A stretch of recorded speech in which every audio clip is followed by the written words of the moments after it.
माननीय जिल्हाधिकारी साहेब यांच्या आदेशानुसार शहरामध्ये 7 दिवसासाठी 19 तारखेपर्यंत संचारबंदी लागू करण्यात आलेली आहे।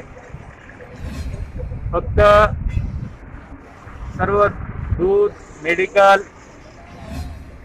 किराणा दुकान यांना 12 वाजेपर्यंत आणि जास्तीत जास्त 2 वाजेपर्यंत परवानगी देण्यात आलेली आहे। नागरिकांना आवाहन करण्यात येते की आपल्या शहरामध्ये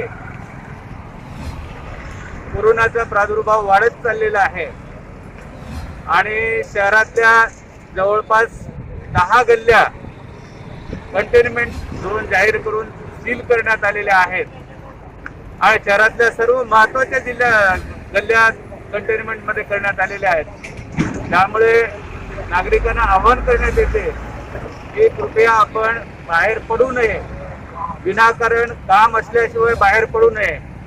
तरुणाईला सुद्धा आवाहन करण्यात येते की काही मेडिकलच्या निमित्तानं किंवा किराणा निमित्तानं डबल सीट बाहेर पडत राहतात।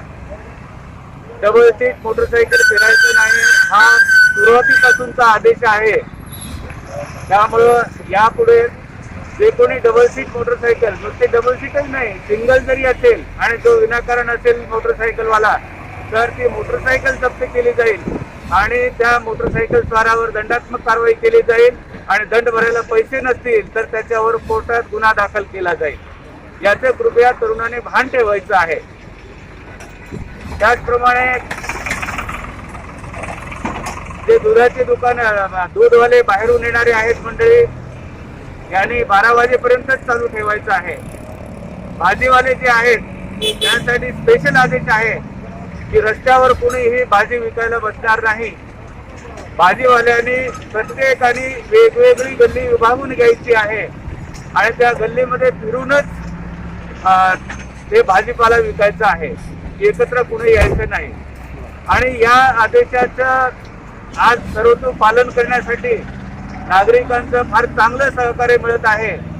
आता माननीय एसडीएम साहेब आहेत, रोडगे साहेब आहेत, तहसीलदार साहेब आहेत, माळी साहेब, त्याचप्रमाणे सीओ साहेब वेलगटे साहेब आहेत, आनंदनगरचे ठाणेदार चव्हाण साहेब आहेत, त्याचप्रमाणे सिटी पोलीस स्टेशनचे ठाणेदार मोदी साहेब आहेत। या सर्व जणांनी मिळून आम्ही एकत्र आता संपूर्ण शहरामध्ये फेरी मारलेली आहे, कारवाई करणं चालू आहे।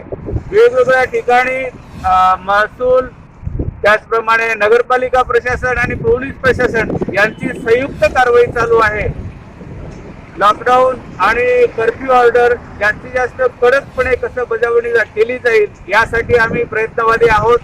नागरिकांनी विनाकारण बाहेर फिरू नये, तरुणाईनं विनाकारण बाहेर फिरू नये असं आज आवाहन करण्यात येत आहे।